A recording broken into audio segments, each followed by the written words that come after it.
आज्ञा जय जगन्नाथ।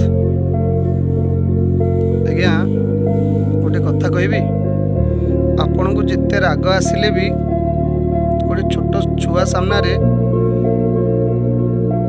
ता बापा माँ को केवे हाथ उठातुनि, भारी कष्ट हो। बापा माँ को मारिले मानुची ता बापा माँ किसी भूल करते पारती। आपड़ जदि राग सुझेबार अच्छी बाहर मारि पारे, छोट पिला आगे के मारतुनि। आउ बापा माँ का आगे ता पिला के बाड़तुनि।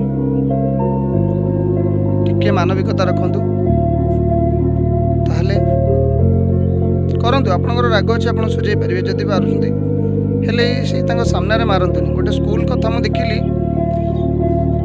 गोटे स्टूडेंट जाकि गोटे बुढ़ा बयसर लोकटा को गोटे विद्याटे पकईदेला, तो केते कष्ट हो से लोकटी को परिवार जिते देखुवे केते कष्ट हो। आमर प्रत्येकटी काम भगवान देखुं, तेणु आपड़ किसी करने आगु टिके भाभी चिंती करूँ। कौन छोट छुआ आगे ता बापा माँ को के मारे, बहुत कष्ट लगे सेटा। जय जगन्नाथ।